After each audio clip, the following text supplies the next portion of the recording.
9:31 a.m. and I am on my way out to Atlanta to coach, coffee in hand.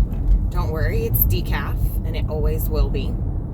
And it actually got me thinking, how many of you are completely and totally dependent on caffeine in order to make it through the day?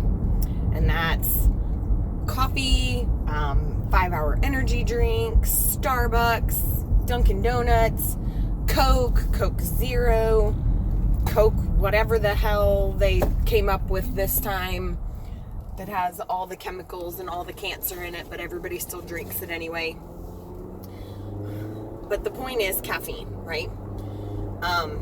There are some good things about caffeine, but there's also some really, really bad things about caffeine. If you're over ingesting caffeine, it will start to mess with your cortisol rhythms.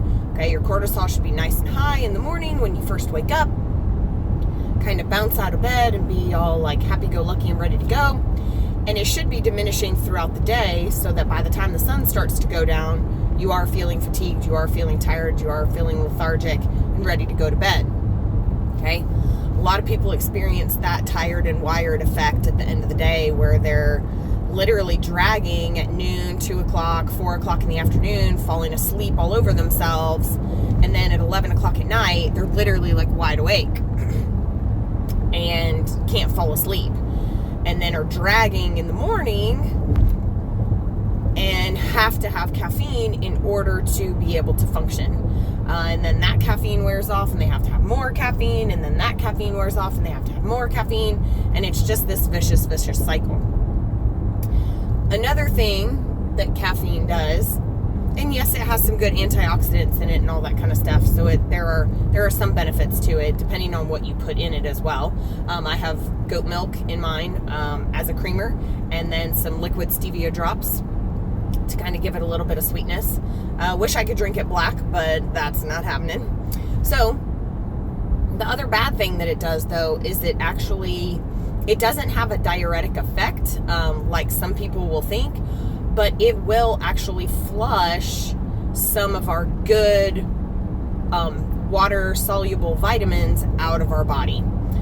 So years ago, before I went caffeine-free, I was drinking an entire pot of regular coffee a day, burning the candle at both ends, not eating enough, training really hard, and I felt like crap pretty much all the time.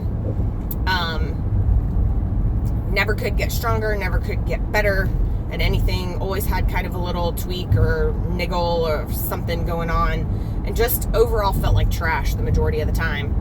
And had some blood work done at the time, found out that I was over intaking caffeine. My cortisol levels were a little off at the time, and some other things were going on, and I was very, very deficient in several essential vitamins and minerals. And come to find out, it was actually the coffee flushing them out of my system. And so even though I was eating a lot of foods that were rich in those different vitamins, I wasn't able to absorb them and use them because of the amount of caffeine that I was using.